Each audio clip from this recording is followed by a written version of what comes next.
My ex-boyfriend was controlling my life from 30 miles away, and I didn't even realize it until it was almost too late. 3 years, 3 whole years after our breakup, and Jake was still pulling my strings like I was some kind of puppet. You think you know someone, right?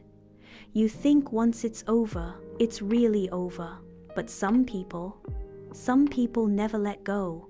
They just find new ways to keep their claws in you. I'm Sarah. I'm 28. And this is the story of how my manipulative ex nearly destroyed my engagement, my career, and my sanity. And the scariest part? He did it all while pretending to be the victim. Let me paint you the picture of my perfect relationship with Jake. We dated for 2 years in college. He was charming, attentive, maybe a little too attentive. He always knew where I was, who I was with, what I was wearing. At first, I thought it was sweet. He cared so much, right? Wrong. So incredibly wrong. Jake had this way of making me feel like I was crazy for wanting basic things like girls' nights out or study sessions with male classmates. I just worry about you, babe, he'd say with those puppy dog eyes. There are so many creeps out there, and like an idiot, I believed him. I believed that isolation was love. We broke up junior year after he went through my phone and accused me of cheating because my study partner for organic chemistry texted me about homework at 11 p.m. on a Tuesday. The fight was nuclear. I finally saw him for what he really was, and I ran. Fast forward 3 years. I'd moved across the country to Seattle, started my dream job at a tech startup, and met David. Sweet, stable, emotionally available David, who actually encouraged me to have friends and hobbies. We'd been together for 8 months when he proposed. I was the happiest I'd ever been. Then the messages started. At first, they were innocent enough. Jake found me on LinkedIn. Professional networking, totally normal, right? Congratulations on the new job, Sarah. So proud of how far you've come. I figured, hey, we're adults now. People change. Maybe he'd grown up too. But then the messages got weirder, more frequent. He'd comment on my professional achievements like he'd been there for them. Like he'd been cheering me on the whole time instead of trying to tear me down. Always knew you'd make it big, he'd write. Remember how I used to help you with your presentations? Help me? He used to critique every word until I was too paralyzed to speak up in class. And here's where it gets creepy. He somehow found my personal Instagram. I had it locked down tight after our breakup, but there he was, liking photos from 6 months ago, commenting heart emojis on pictures of me and David. You guys ever get that feeling like someone's watching you, even when you can't see them? That's what this was, digital stalking with a smile. David noticed I was getting weird about my phone. I'd jump when it buzzed, check it obsessively, then get moody after reading messages. When he asked what was wrong, I brushed it off. Just work stress, I lied. But Jake was escalating. He found David's Facebook somehow and friend requested him. When David accepted, because why wouldn't he? He's a trusting person. Jake started this whole campaign of subtle manipulation. He'd share memories. Sarah and I had such a great time at this restaurant, with a photo of a place I'd actually hated, but was too scared to tell him at the time. He'd post throwback photos of us looking happy, but I remember those exact moments. I was miserable in every single one of them, but he'd trained me. to perform happiness for his camera. The worst part? He made it all look innocent, like he was just a guy fondly remembering a college relationship. David started asking questions. Jake seems like he was really good to you. Why did you guys break up again? How do you explain psychological abuse to someone who's never experienced it? How do you say, he made me feel crazy, without sounding crazy yourself? Jake was rewriting our history in real time, and David was buying it. My fiancé was buying my abuser's version of our relationship. I felt like I was losing my mind all over again, just like in college. Then Jake crossed a line that changed everything. It was 3 weeks before our wedding. I was stressed, running around with last-minute preparations when David came home looking shell-shocked. "Sarah," he said, sitting me down on our couch. "Jake called me today." My blood ran cold. "He called you?" "He said he needed to talk to me man to man. He told me some things about your relationship that I think we need to discuss." I just knew Jake had poisoned the well, but I never could have guessed how deep he'd gone. Jake had told David that I'd cheated on him multiple times in college, that I had a drinking problem, that I was manipulative and would turn on David the same way I'd turned on him. He painted himself as the heartbroken victim who'd loved me despite my flaws, and now he was just looking out for David's best interests. He seemed really sincere, Sarah, really torn up about having to tell me this stuff. He said he didn't want to see me get hurt the way he did. That's when I snapped.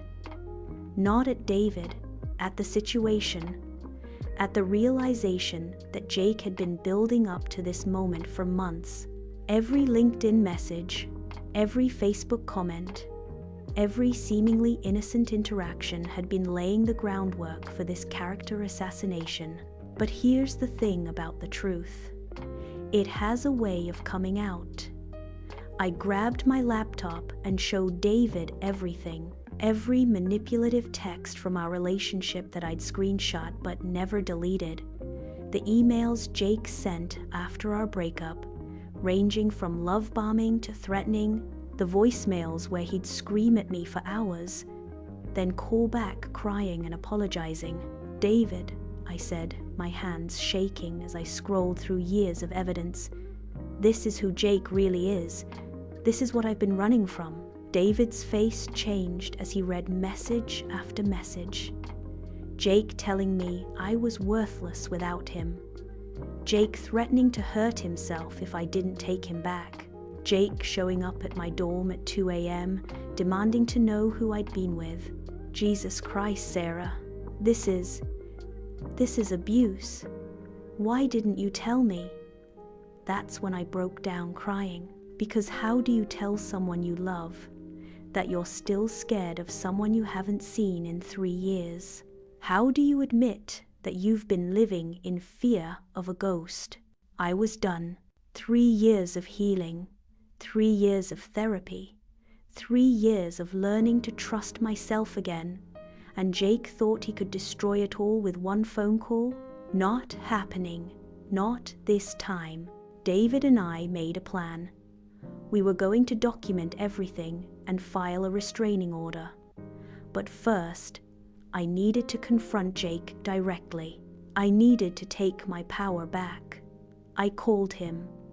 After 3 years of silence, I called my abuser. "Sarah!"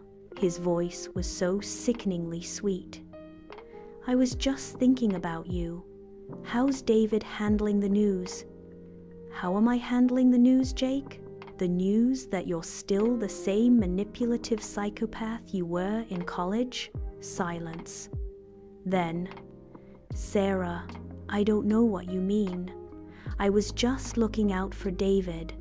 You know how you can be when you're stressed. Even now, even caught red-handed, he was trying to gaslight me, trying to make me question my own reality." "No, Jake, I know exactly who I am now, and I know exactly who you are. You're a pathetic little man who can't handle the fact that I'm happy without you. You're so desperate for control that you've spent 3 years stalking me online, learning about my life, planning this moment. His voice changed. The mask slipped completely. You think you can just disappear? Start over? You belong to me, Sarah. You'll always belong to me. David will figure that out eventually. There it was, the real Jake. The one who'd terrorized me for 2 years and tried to keep terrorizing me for 3 more. Actually, Jake, I belong to myself. I always have. You just made me forget that for a while. I hung up and immediately blocked him on everything. Every platform, every possible way he could reach me. Then David and I drove straight to the police station. Filing that restraining order was the most empowering thing I'd ever done. Sitting across from a police officer, listing out 3 years of harassment and manipulation, watching them write it all down as criminal behavior. It validated everything I'd felt but been too scared to name. The officer looked at me when I finished and said, "Ma'am, this is textbook stalking and harassment. You should have come to us sooner." Should have, would have, could have. The story of every abuse survivor's life. Jake violated the restraining order twice. Once by creating a fake Instagram account to message me, and once by showing up at my workplace. Both times he was arrested. Both times he played the victim. "I just wanted to apologize," he told the judge. "I just wanted closure, but you know what? His manipulation didn't work on the legal system." The judge saw right through him. 6 months in jail, 5 years probation, and mandatory anger management classes. David and I postponed our wedding by 2 months while we dealt with the legal stuff, but we did get married. And you know what Jake's little stunt accomplished? It brought David and me closer together. It showed him exactly who I was fighting to become. And it showed me that I'd chosen a partner who would fight for me, not against me. The hardest part wasn't dealing with Jake. It was forgiving myself for letting it go on so long, for not trusting my instincts when the messages started, for being ashamed of my past instead of proud of how far I'd come. But here's what I learned, and here's what I want every single person watching this to understand. Abuse doesn't end when the relationship ends. Sometimes it just evolves. It goes digital. It gets sneaky. It pretends to be concern or nostalgia or friendship. If you're watching this and thinking about an ex who won't let go, who keeps finding excuses to contact you, who makes you feel crazy for wanting them out of your life, trust that feeling. Trust your gut. Document everything. Tell someone. Get help. And if you're watching this thinking, well, maybe Jake really was just trying to help David, stop right there. That's exactly the kind of thinking that kept me trapped for years. Abusers are master manipulators. They're experts at making their victims look like the crazy ones. I'm 31 now, happily married, with a restraining order that Jake has respected for the past 2 years. I don't live in fear anymore, but it took a village, my husband, my therapist, my friends, the legal system, to break free from someone who thought he owned me. So, here's my question for you. Have you ever had someone in your life who couldn't let go? Someone who made you question your own reality? How did you handle it? I want to hear your stories in the comments below. And if you're currently dealing with something like this, please know that you're not alone. You're not crazy. And You deserve to be free. Sometimes the most dangerous prison is the one we can't see. But once you recognize the bars, you can start working on breaking them down. What would you have done in my situation? Let me know in the comments. And remember, your story matters too.